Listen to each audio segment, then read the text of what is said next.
beautiful people. So today's episode is a special one for me. It's called The Perfect Square, Reclaiming Yourself After Betrayal. It is inspired by the book and also the program called The Perfect Square by Florence Scovel Shins. It's a version of a balanced life made up of four corners. The four corners are wealth, health, love, and self-expression. But when betrayal happens, not only is your heart broken, the foundation that you've built that relationship on is completely obliterated. So when we are trying to repair ourselves and maybe even the relationship, we have to understand that we are starting from ground zero. There is nothing there. And if we don't take care of and we don't tend to all of the broken parts of that foundation as we try to rebuild any relationship with ourselves and other people on that foundation, it will be unstable, it will be shaky, and we won't be able to get where we want to get to. So today we're going to be really breaking down how to connect our corners, how to connect our breaths, and we're going to be doing it together because we deserve community when we're going through something like this. And we're about to get into it, baby. So let's begin the conversation. This ain't your average healing chat. It's healing through conversations with me, Loveli Brown. Real talk, deep healing, zero fluff. So the first segment that we're going to talk about, why we all need a stable foundation after betrayal. So I want us to take a little bit of time. So I want you to close your eyes for a second, unless you're driving. I want you to imagine your life as a square. Four equal lines: wealth, health, love, and self-expression.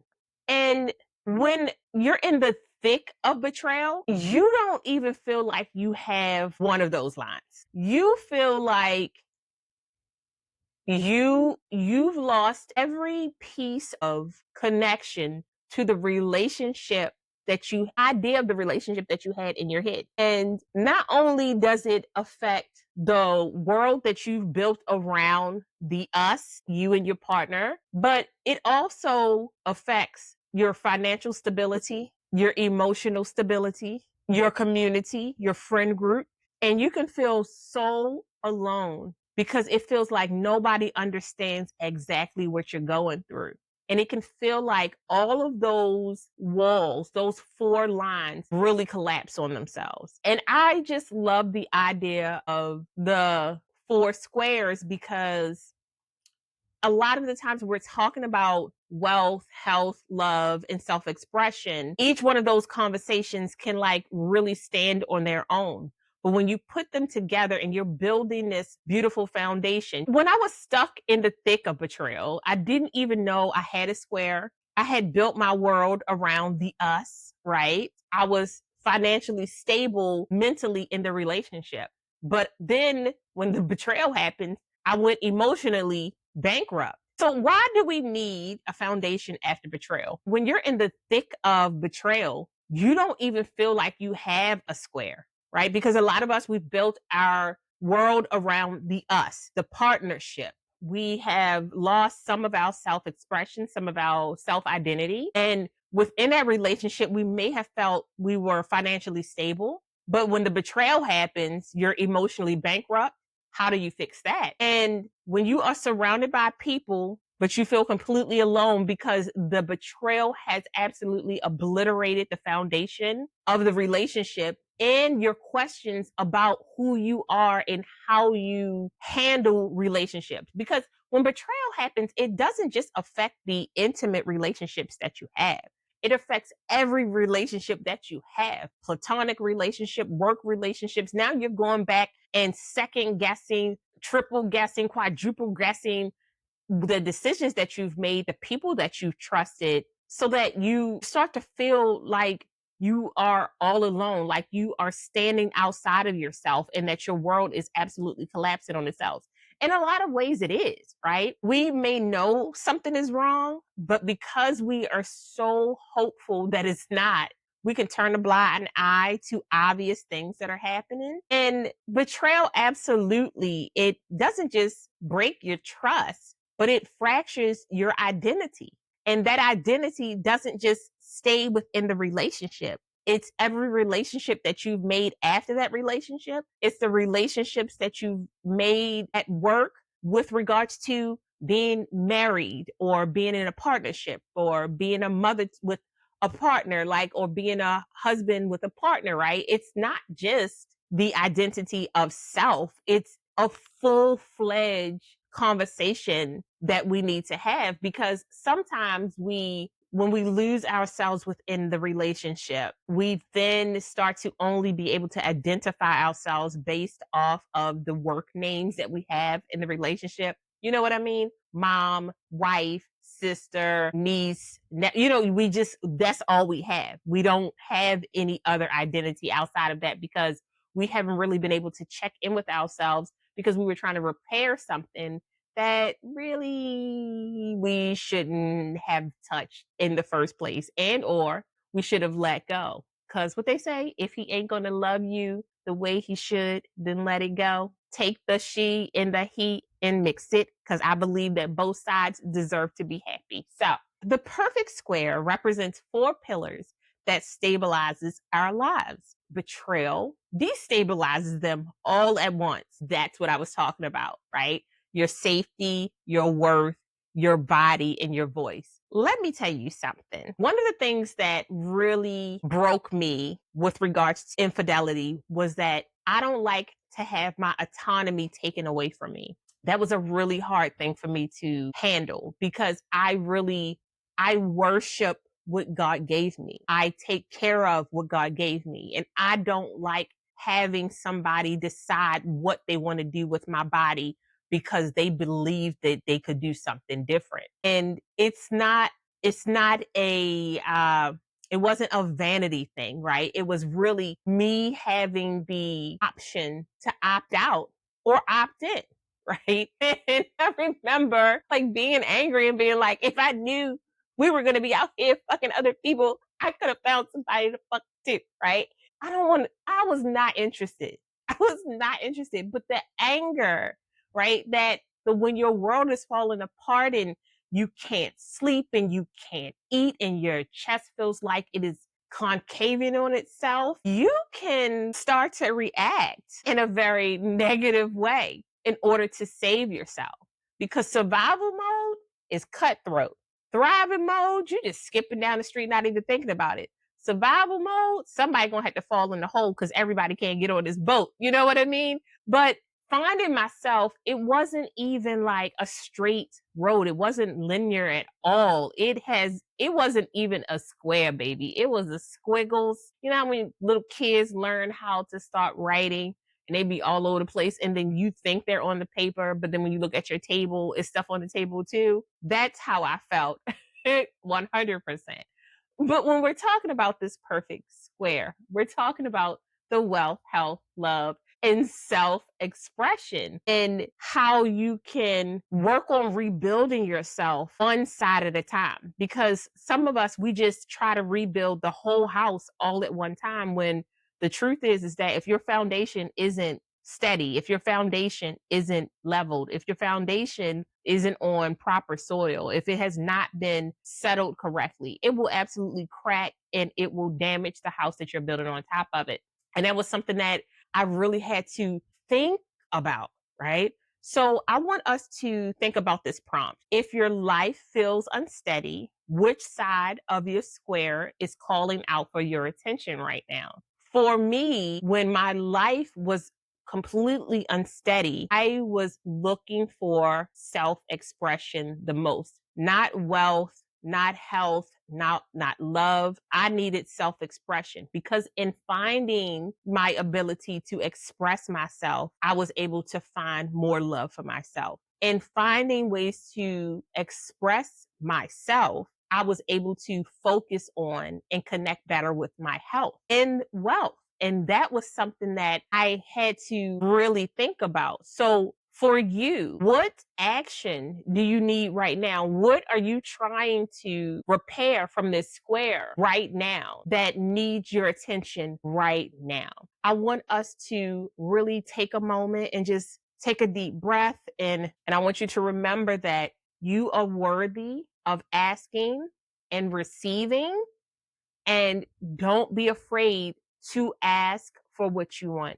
Don't be afraid to receive what you want, because even in the midst of turmoil, we find joy. Joy will find you no matter what's going on, no matter how crazy life is going. And sometimes what you are calling out for, the attention that you need, it needs to connect with the joy that's in your heart in your darkest moments. So just remember that. Okay, so let's talk about when betrayal robs you of your security and self worth. So wealth isn't just in the bank, it's your sense of security, your freedom to choose, your ability to say no and walk away, your autonomy, right? What I talked about earlier. And betrayal often includes financial manipulation, using money inside of a shared bank account, you paying a mortgage on a house that somebody laying up in, you paying a car note that somebody got their hairs all up in that passenger seat with the window rolled down. I'm just saying, it can feel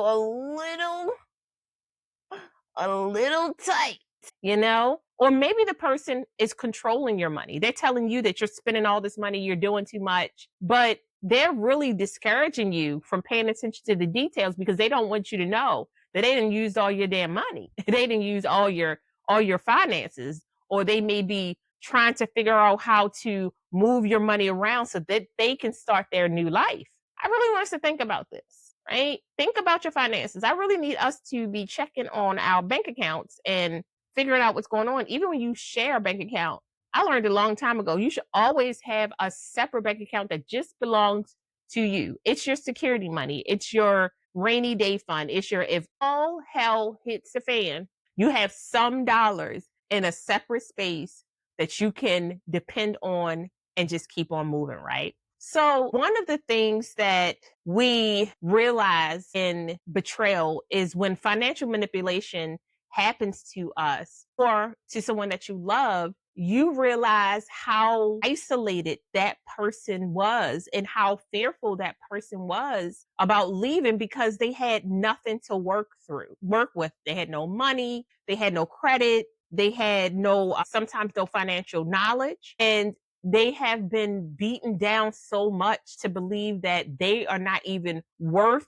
that their skill set isn't even worthy to go out and make money. And when you have no access to your joint bank account, when you have to stay somewhere because you are afraid to leave because you have nobody, when you've been isolated from your friends, your family, and your work companions, when you are in a space where you have been beaten down mentally so much that you don't even trust yourself with your money, that's where coaching, counseling, mentoring, therapy, psychiatry, that's where those things come into play, because now you have whiteboards that you can talk about the things that are bothering you and get information, resources, and help where somebody can help you start a new bank account that nobody has access to, where you can maybe launch a side hustle where nobody really knows it's you. It's more of a no face hustle, giving you time to really find yourself again, because betrayal is not just about sex. It's not just about, it's about losing the relationship that you thought you had. And sometimes, and I had this conversation with my sister in love, we were saying how you see a lot of things that are happening, but your brain, cognitive dissonance, your brain can't catch up with the version of the person who's presently in front of you versus the person that you've made them out to be in your head. And so your emotions, they're dueling in there. They're having fights in there to figure out, is this really the person that you picked for us? And you're like, yo, that's not the person I picked for us, but well, what do you want me to do? And sometimes when we're in that fight, flight, freeze, or fawn, we find ourselves fawning over the person because we're trying to convince them that we are worthy of the love that they're giving someone else. Or you could kind of hit the not flight and not particularly fight, but not even free. You might be doing the cha-cha slide with 2 to 3 of those at any given moment until you really figure out how you're going to handle your life. I did the cha-cha slide a lot, y'all. I'm not even going to lie. And that's why I talk about these things all the time, because it's so important for us to just be vulnerable and open with each other in safe spaces. Not everybody deserves your story, but having space where we can really talk about the things that we're going through so that you don't feel so alone. And we're going to do like a reframing prompt. So, what belief about money and safety did betrayal shake loose in you? And how can you rebuild on your own terms? This is a prompt that I want you to write in your journal. Again, I think I'm going to do a journal for this particular book as well. I mean, this particular episode as well, because I just love creating these short journals. We can take a moment and correlate the journal with the episode that we're listening to so that we have just a more cohesive and better understanding of what healing looks like for us. And I want us to think about this affirmation here, right? I am worthy of abundance. My value is not dependent on who stays or who leaves. Listen, everybody isn't going to be in your life for a lifetime. Sometimes they're there for reasons, sometimes they're there for seasons, sometimes they're there for lessons, and sometimes they're there for a lifetime. And sometimes we hold on to the people who need to leave for too long and we start to really just ruffle each other's feathers. And that gives nobody permission to be disrespectful or rude. But when you try to hold on to a blessing that doesn't belong to you, when you try to hold on to a lesson that doesn't belong to you, and it starts to create defense mechanisms in order to be let go of, and we keep holding on to those things, baby, you be out here Mike Tyson and Holyfield in the spiritual realm, and you don't know why the relationship is so whack. It's because y'all was supposed to let go a long time ago before somebody got their ear bit. I could be referencing the wrong fight. Don't fight me on it. I like my ears. Y'all like my earrings? See you in the next segment. We'll see if this even makes the cut. I might have to do another one. So we're going to talk about health. So our last segment was about wealth. This segment is about our health. It's when our body keeps the score of the betrayal. Baby, I just want to be for real, right? Trauma doesn't just break our hearts. It hijacks our nervous system. I don't know about you guys, but when I was going through it, I just couldn't get myself to get, my nerves were bad. I was nauseous. I couldn't sleep. It wasn't even that I couldn't eat. My brain didn't even think about food. Like when I was in survival mode in that place, it is literally just running off of whatever reserve that your body has because your whole mind wants to fight and flight consistently on a full run basis. And I wasn't interested in any one of those things. But when betrayal happens and our bodies enter survival mode, it can feel like tightness of your chest, insomnia, digestive issues, panic attacks on multiple levels. And a lot of us, we get stuck in the I'm fine phase when we're really not fine. But our bodies keep telling us. It's like your arms feel they're tingly, they're tired. You feel like you're having a heart attack on a consistent basis. You can't hold food up or down. And it can really mess with your organs, just how it processes things. You can have migraines, right? You can have anxiety attacks that physically make you sick.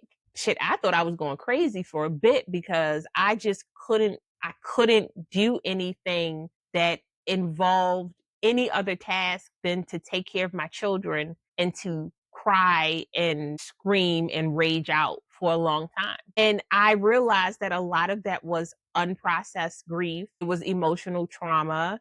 And it was me and my body trying to figure out how to align itself. And I'm sure many of you have felt that way or feel that way right now where you're trying to figure out how to process the grief that you're going through when it feels so overwhelming. And the fact that you don't get a day off to grieve this. Like betrayal is one of the things that happens in your life where you don't get bereavement, right? Oh, so your relationship is messed up. I'm gonna still need that report on my desk by 8 o'clock tomorrow morning. Oh, your spouse cheated on you. Oh, that's nice. Well, we still have a 9:30 tomorrow to talk about if we're gonna use Chick-fil-A for lunch or if we're gonna get pizza bowlies. like, what the fuck? But this is when I went to therapy because I had to go back to therapy because, 37 therapy, 38 therapy, 40 therapy, 49 therapy. Like I just feel like therapy is it's the bomb.com when you find the right person for you. But I learned through therapy and also going back to school to learn more about mental health, how to do a healing practice called the 444. Some people have the 567, some people have the 678. Like it's just breathing techniques that really help you inform your body that you're safe in the moment, right? So a lot of it looks like inhaling on 4. So it's 1, 2, 3, 4. Inhale, holding for 4. 1, 2, 3, 4. And then exhaling on 4. 1, 2, 3, 4. So it's inhaling on 4, holding on 4, exhaling on 4. When you take a moment and start breathing in this particular way, and again, like I said, you have box breathing, focus breathing, diaphragmatic breathing. These are all ways for you to connect with your nervous system. It's to help ground you and where you are. It's to help your body feel safe when it's in fight, flight, freeze, or fawn mode.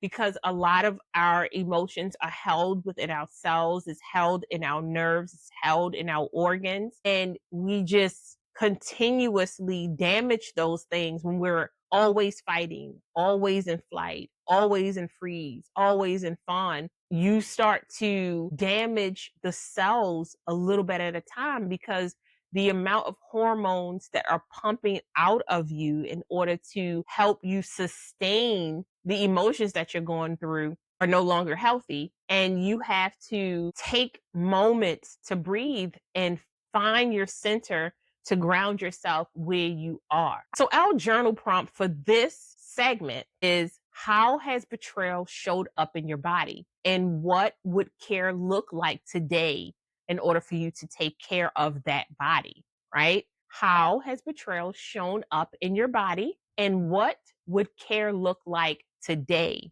to take care of that body? We want to really take moments to think about where the pain, where the anxiety, where the joy, where the happiness, where the melancholy, where it shows up, because it makes all the difference in us being able to target those areas and really learn how to soothe those areas through different practices. And you guys let me know if you want me to talk more about the practices of soothing different areas in your body. I can also have a guest come on. I know a plethora of wonderfully smart people who can talk about how to use breathing to help heal your body. Reiki, oh my gosh, such a great thing to really focus on as well. And our affirmation for this particular segment will be, my body is not a battleground. It is a sacred place of healing. My body is not a battleground. Listen, so many of us have gone through molestation, rape, different kinds of sexual assault. We've gone through the physical exhaustion of running our bodies into the ground to take care of people who are ungrateful. We've also run our bodies into the ground to show that we care about people when it is not reciprocated. So our bodies have been beaten up already. On top of that, to then be betrayed by somebody that you care about and to have the autonomy of your physical self taken away from you. It's so important to just remember that your body is a sacred place of healing. So we're now in segment for love. What you won't do, you for love. You tried everything, but it won't give up. No, building trust in yourself before trusting another. I am a soldier about building trust in yourself before you go outside and be like, why don't you love me? Tell me, baby, why don't you love me when I give you so many pieces of love? And they like, do you even love yourself? Bitch! Like, that's how I feel. So really get into the messy corner of love. Like, after betrayal, love feels dangerous. It feels like the enemy. It absolutely does. And it'll cause you to second guess everything, including your ability to trust yourself. That for me was like my second. autonomy first, second, trust. I gotta start second, god dang it, on guessing my every move, because now I'm like playing back past ideas, past memories that I don't fully remember. But now I can insert evil into it. And I don't trust that what I thought was the thought that I was thinking. Baby, I was burnt out. But infidelity can distort our understanding of love. It confuses attachment for loyalty, chaos for chemistry, manipulation for affection. I really was like, I don't want to die for nobody. All right. I don't want to die for nobody, but I expect respect. I expect people to apologize when they've done something crazy. But if you thinking to yourself, I would have died for him, but he won't even apologize to you. What? If you saying I would have moved heaven and earth for her, but she can't apologize to you, let's think about that. Is that really love? Did they really love you? Right? That's self-sacrifice disguised as devotion. Like, you sacrificed so much of who you are to be with these people that you devoted more of yourself to them than you have for yourself. And my brain glitched because I was like, I can't believe I actually did that shit. That's what I was really thinking to myself. I was talking to somebody today and they was like, yeah, because like as you're doing these podcasts, you're healing as well. And I'm like, I am. And sometimes you're going to hit a space when you are walking this healing journey where it knocks a couple of screws loose, and now you got to figure out where them screws belong, because you might have had a conversation, listened to a podcast, read a book, love scene, whatever, and you're like, yo, that shit really happened to me. Yeah, it did. But the question would be, are you following me? Are you following me? Are you following this crazy train of love and vulnerability and understanding? Are you walking with us? Are you a part of this community where we talk to each other and we stay connected and we ask questions and we talk about all of these different things that affect us in life, because we deserve it and we deserve each other? Because, hey, I didn't say I wasn't weird. I didn't say that, but I'm going to help you build your confidence back. I'm going to help you find some self-trust. I'm going to help you learn how to build your 4 squares, right? Now, let me talk to you about wealth. I truly believe that wealth looks different on everybody. Some people it's financial, some people it's love, some people it's health, some people it's self-expression. Wealth looks different on everybody. And for me, wealth is my family. It's the connection I have with my children. It's the connection I have with my husband, my mom, my sisters, right? It's how I measure wealth. When I have them in my life, I feel so wealthy. I feel so financially full. Do they help me pay bills? Sometimes. Does my love for them help me pay bills? Not all the time, right? But I still find that is where my wealth lies. That's where I find happiness. But would you give the same love to yourself? That honey, you need to learn how to speak Irish a little bit, because this we and no I. I was like, And then my therapist taught me I statements, and I was like, oh my God, we really out here talking about ourselves like that. We just out here loving on ourselves and being proud of who we are and being self-reflective and talking about our self-identity. That's what we talking about, because I don't know who I am. And to them, please, I was lost. Y'all, I'm so serious. I'm gonna get myself together. I'm working on it. Our affirmation for this particular segment is going to be, I am the love I've been waiting for. I am the love I've been waiting for. I am enough. I am the love that I have been waiting for. I knew what I was missing after I went to therapy, started writing in journals, talked to a couple adults, went back to therapy a second and a third time, went back to school. Then I realized that I was really the love of my life. I was what I was waiting for. Like, I still wake up sometimes and be like, I really do like me. Why would I not like me? And then when my attitude shows up, I'll be like, girl, you need to go lay down. And then I go lay down, because perimenopause be whipping my whole behind all the time. Anyway, see you in the next segment. Now, on to one of my favorite topics, self-expression, like reclaiming your voice after being silenced. Did you look at my last podcast? Because my last podcast was talking about polite silence. That's struggling to keep your mouth together when you should have said something. That that polite masking, that everything's fine, it's all fine, everything is so fine. It's not fine. I'm fine, but it's not, it's not fine. So, boy, I gotta work on myself. I be making myself laugh, y'all. Sometimes I really be making myself laugh because some of these topics be so crazy that like I have to focus very hard. Not only that, my room sometimes is so hot. It'd be so warm in here, and y'all can't see that my ponytail, it just be having the ice box where its heart used to be happening, and I feel it happening. BTS, behind the scenes, y'all, behind the scenes. So one of my favorite topics, self-expression, right? Ways to reclaim our voices after being silent. So this one really is for the people who have silenced themselves to survive. It's the people who whispered to keep the peace, the people who keep shrinking themselves so they can be loved.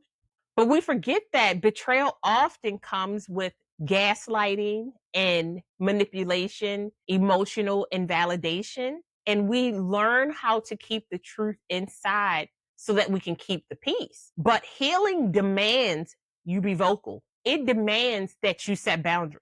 It demands that you crash out and you rage out. And it demands that you are the most honest version of yourself that you can be at that moment. Because I think when we put pressure on people, we say you have to be honest. Sometimes the honest that you want to be may not be the safest for your life. So you have to know where you are. You're reading your environment, reading your room, trying to figure out how to be the most honest version of you in order for you to stay safe and to find and until you find spaces, people who will help you and get you to where you need to be. And sometimes you will have to start really quiet, right? Maybe you have a small journal. Maybe you have a hidden note in your phone where you are writing, this person has hurt me, and I know I deserve more, but how do I do that? And maybe your next entry is like, I deserve more than this, right? It's building up your voice. It's learning how to roar out loud, but you got to start with the little until you can get to that roar, right? Hey, don't judge me. All right. I was not a character actress. I really was. I'm working on it. I'm just working on it. But honestly, learning how to speak out loud in different ways is the best way to start changing not only the trajectory of your thoughts, but the trajectory of the energy. You have to manifest a lot of these things in order to have them happen. Because if you never talk about it, you never think about it, you never listen to speeches about it, how do you even know where to go and how to articulate yourself? So that's why we talk about articulation so much in this realm of podcasting, because you really have to start being very intentional with your thoughts regarding your feelings, your needs, your wants, and your desires, so that the things that you really want in your life, they come into your life. Because you can manifest sadness, you can manifest evil, you can manifest discomfort in your life, because if that's the only thing you ever think about. And I know that when our four walls are full of just disorganized noise, it can feel like you have nowhere to go. But I promise you, a lot of us are learning how to really manifest the life that we want. We're learning how to pray. We're learning how to chant. We're learning how to use affirmations and ways to help us realign our lives and learn how to pivot and rebuild the way we see the world and the thoughts that we have in our minds. So one of the prompts that I want to give you is, what truth are you holding in your throat chakra, right? Choking you. What truth are you holding in your throat? And who told you that it wasn't safe to speak? Listen, I've been saying this. I have an infidelity um 101 class that's on my website, lovelyesteem.com. It's www.lovelyesteem.com. And you can go through it for free. It has printouts that you can use and just get you through. And I talk so much about holding in your words, learning how to do mirroring exercises where you learn how to talk to yourself. You learn how to look yourself in your eyes. You learn how to chant. You learn how to use your affirmations. You learn how to build your strength through your words, even if you have to say it quietly. But like learning how to open up your throat chakra so that you can get those words out, because so much damage is done by holding in the words that you really need to say. And when you're holding in those words, it's because somebody told you that they were going to do something damaging to you if you said something. Somebody told you that your voice wasn't worthy of being heard. Somebody told you that what you said was stupid or dumb. Somebody is trying to manipulate you, gaslight you, run over you. Somebody is trying to knock you clear out of the park. You touch somebody's truth too tight and they don't want you to talk about it no more. And that is why I always say, I want us to journal. I want us to blog. I want you to get those words that are in your head out onto paper or on a recording somewhere where you can set yourself free and get a lot of that energy out of your throat and into the world so that it doesn't poison you by being blocked in there. And our affirmation for this segment is going to be, my voice is not too much. It's medicine for me and for others. Listen, when I'm writing, when I'm working on, when I'm developing episodes, y'all don't realize I'm such a nerd. I'm a nerd for learning. I'm a nerd for resources. I'm a nerd for connecting. And my energy doesn't last as long as I would love it to. It really does deplete quite fast. But I feel like that's because when the information is transmitted to me and I feel connected with a particular topic, I put my all into this topic. And then I want you guys to really connect with it in a way that makes you feel comfortable. Yes, I'm connecting with it, but what makes you, I'm sorry, touching the mic, but what makes you feel connected with this particular podcast? Like what have you heard during this podcast that made you go, yeah, that's me? Or, oh, that affirmation is really good for me. That prompt really helps me out. So, like, that's why I do all of these different things. But my voice is not too much. It's medicine for me and for others. Yes, the heck it is. I'm telling you, it's so joyful. Are you following me yet? I know. You're like, why you keep asking that? Because you should be following me. You should be following me. Did I tell you guys I was an author as well? I'm an author. I have 4 books. It's on Amazon. I know we're fighting the Ams and the Zons. So just let me know. Like if you need a book, I may be able to get the book and then send it to you with a little something inside of it. Maybe a little signature or something. But I really love providing resources. I love uplifting us. And I believe that we deserve to walk in a light that is divine and that is ordained by all of our beautiful ancestors and our wonderful spirits that just really lead us to these divine and wonderful places. And, that's why I do it. So, click the button, do the thing. Ding, whatever that is over on the side of the world where you are. So let's talk about the final segment. The final segment is really our return to ourselves. It's understanding that your square is for you. Your rules are for you, which will be completely different than my square and my rules. And that is something that I love about healing, right? When you don't feel whole every day, it's okay. You get to readjust, redefine what your square looks like, right? Maybe the top is about wealth and the side is about health on Tuesday. Wednesday, the top is about love and the side is about self expression. Maybe self expression is always on top and then wealth is at the bottom. Not that you don't want to be wealthy, but that you're just really focused on love and health and self expression. It just depends on who you are and how intentional you are about rebuilding your life, and understanding that we are really just rebuilding this life one step at a time. Honest to goodness, one step at a time. You do too many steps, you're going to be like me, falling. You don't need to have your knees busted open. We've already been rock bottom. We don't want to go back down there. That's not what we want to do. But when we are rebuilding our squares, it can mean that we are learning how to trust ourselves again. We're learning how to listen to our bodies again. We're learning how to love ourselves very loudly, very boldly. And we're learning how to speak truths to ourselves that are very clear, that are very open, that are very honest, that are very connective, where we're giving ourselves patience and grace to grow. And we're giving ourselves permission to find joy even in the darkest of moments. It just can be such a wonderful space. It can be such a wonderful space. So, our journal prompt for this segment is, which part of my square did betrayal impact the most? And how will I nourish it this week? So, when we're thinking about the health, love, and self expression, which part of that did betrayal impact the most for you? And how are you going to nourish yourself this week to work through that? Now, let me say this.